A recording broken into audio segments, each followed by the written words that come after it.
আসসালামু আলাইকুম। কে কোন জায়গাতে দেখতেছেন জানি না। আমার এখানে মেশিনে চলতেছে, এটারও আওয়াজ আর ভিডিওটা করতে চাইতেছে। এখানে আমি এই চাইলের গুঁড়ি দিয়ে পিঠা বানাবো, তার জন্য এখানে আমি মুরগের হাড় ছাড়া বুকের অংশগুলো নিয়ে নিয়েছি। এগুলোকে সিদ্ধ করে আমি পেঁয়াজ দিয়ে ভুনা করে নেব। তারপরে আমি চমচাও বলতে পারেন, আবার এটা এক ধরনের পিঠাও বলতে পারেন, যে যেরকম বলে। এটাকে আমি সিদ্ধ করে তারপরে এটাকে ছুটিয়ে ছুটিয়ে তারপরে যাই আমি এগুলাকে ভালো করে ভাজি করে নিই, তারপরে পুরটা রেডি করব।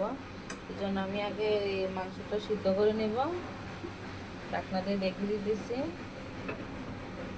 আমি একটু লবণও দিয়ে দিতেছি স্বাদ মতো।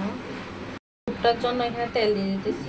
এখানে আমি পেঁয়াজ কুচি দিয়ে দিতেছি। যে মাংসটাকে আমি ভালো করে ঝুরি ঝুরি করে নিয়েছি, দেখতে পাচ্ছি।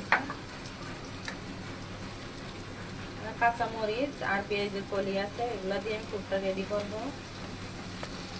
কাঁচামরিচ পেঁয়াজের কুচি এগুলো দিয়ে রেডি করব। আপনারা সবাই দেখে রাখেন, মানে আমার ভিডিওটা যদি ভালো লাগে অবশ্যই লাইক কমেন্ট শেয়ার করবেন। আর আমি এভাবে চাইলের গুঁড়ি দিয়েও বানাইতে পারি, আপনারা চাইলে আটা ময়দা যে কোনো জিনিস দিয়ে বানাইতে পারেন। সংরক্ষণ করিও ডিপে রাখতে পারেন রমজান মাসের জন্য। এই জন্য আমি একসাথে অনেকগুলো বানাবো রমজান মাসের জন্য শুকনা। লবণ দিয়েছি আর এখানে স্বাদ মতো লবণ দিয়ে দিতেছি। দিলাম মুরগির গোস্তটা, লাল মরিচের গুঁড়ো, চাইলে আপনারা স্কিপ করতে পারেন। রসুন বাটা, বাটা মশলা, এটা আমার ঘরে করা। অল্প একটু পানি দিয়ে এটা কষিয়ে নেব ভালো করে। টমেটো সস কিন্তু রেডি হয়ে গেছে, আমি ধনিয়া পাতা দিয়ে দিলাম।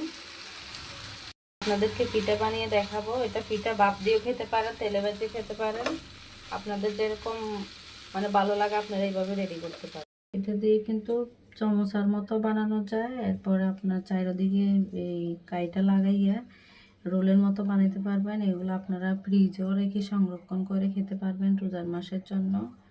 এই দেখেন আমি এভাবে বটি বেনে ফেলতেছি। এটা আপনার ব্রেড গ্রাম দিয়েও আপনারা তেলে ভাজতে পারেন, আবার শুধু শুধু তেলে ভাজতে পারেন। এই যে কত সুন্দর রোল হয়েছে। আমি অনেক ধরনের পিঠা বানাইছি, চমচার আকারও দিয়েছি, তারপরে আপনার এই কিছুটা পাটিসাপটা রোলের মতো বানাইছি, আর এখানে এই রোলগুলো বানাইছি।